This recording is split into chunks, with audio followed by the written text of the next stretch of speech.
Bonjour.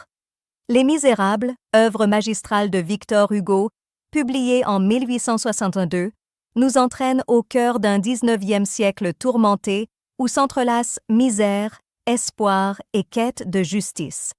Cette vidéo propose de vous plonger dans cet univers foisonnant, où l'injustice sociale croise la rédemption avec une intensité bouleversante.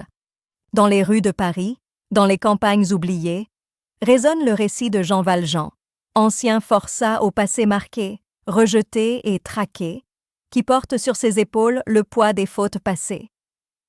Son chemin, semé d'épreuves et de rencontres, commence dans l'ombre d'un passé carcéral, symbolisé par ce sinistre passeport jaune, stigmate de son exclusion. Mais la lumière apparaît sous la forme de l'évêque de Digne, figure de bonté inébranlable, dont la bienveillance déjoue la fatalité et ouvre à Valjean la voie d'une rédemption ardente. Suite à cette rencontre fondatrice avec l'évêque, Jean Valjean prend la ferme résolution de mener une vie nouvelle, tournée vers le bien. Quelques années plus tard, il a fait fortune et dirige une usine prospère. Parmi ses employés se trouve Fantine, une femme abandonnée, malade et démunie, contrainte de confier sa fille, Cosette, aux soins de la famille Thénardier contre paiement.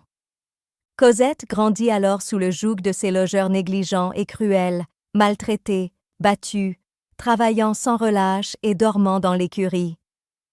Lorsqu'elle trouve un moment de répit, Cosette s'installe sous la table, dans le coin que les Thénardier appellent sa niche.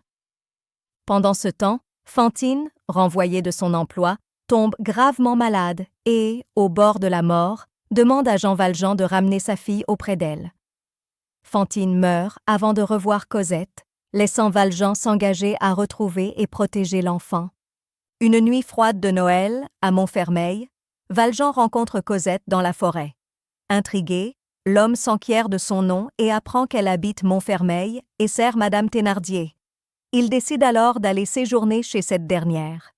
Cosette suit l'homme avec confiance, portée par une première lueur d'espérance.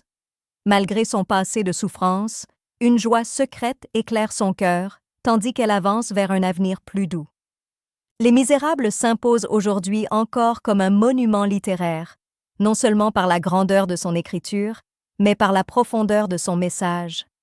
Victor Hugo, en témoignant de la cruauté des inégalités, mais aussi de la force du pardon et de la compassion, nous rappelle que derrière chaque visage marqué par la misère se cache une étincelle d'humanité,